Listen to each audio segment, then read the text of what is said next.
देखिए, शिवसेना में ये ऐसा पहली बार नहीं हुआ है कि वहाँ महत्वपूर्ण नेता वहाँ से निकले।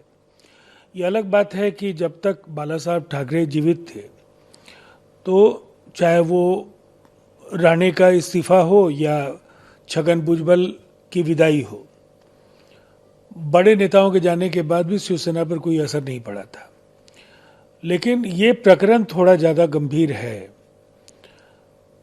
इस पर अगर उद्धव ठाकरे जी की सरकार ने विजय हासिल कर ली तो फिर सरकार के अस्थायित्व और विकास कार्यों को लेकर के जो जनता का भरोसा है वो पुनः कायम रहेगा।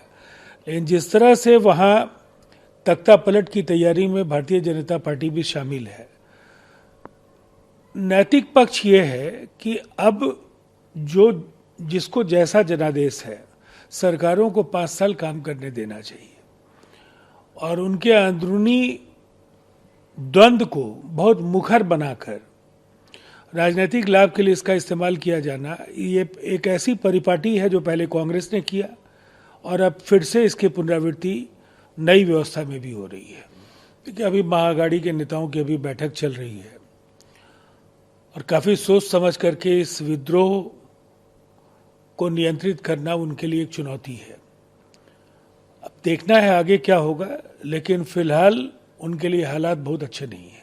देखिए, सैद्धांतिक रूप और व्यवहारिक रूप क्या होता है मैं नहीं समझ पा रहा हूँ।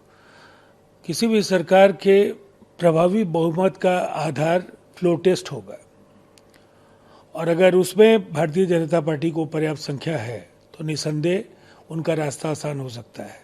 लेकिन वो खुद मानते हैं कि यथार्थ यही है कि अभी ये इसमें समय लगेगा, तो हम समझ सकते हैं कि अभी कप और कप से जो चाय है उसको होठों तक पहुंचने में वक्त लगे। देखिए, अभी तक जो समीकरण है उसमें राष्ट्रीय जनतांत्रिक गठबंधन के पास 48% के वोट के आसपास है, लेकिन गठबंधन का यह स्वरूप बरकरार रहे।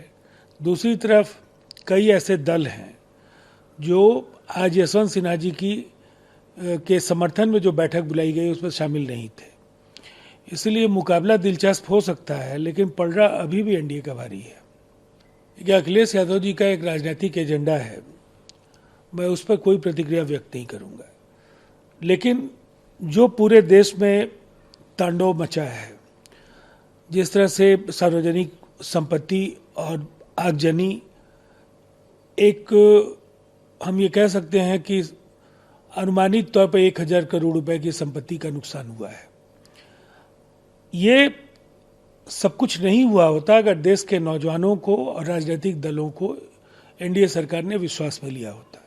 इस योजना को किस दर किस्त इसकी जो भी उपलब्धियां हैं, जो फायदे नौजवानों के लिए हो सकते हैं, उन्हें अलग अलग किस्तों में लाए जाने के बजाय जिस तरह से सेना प्रमुखों के प्रेस कॉन्फ्रेंस को इन्होंने बाद में किया, अगर पहले एक मुश्त ऐलान के साथ वो आए होते तो शायद हालात ऐसे नहीं होते।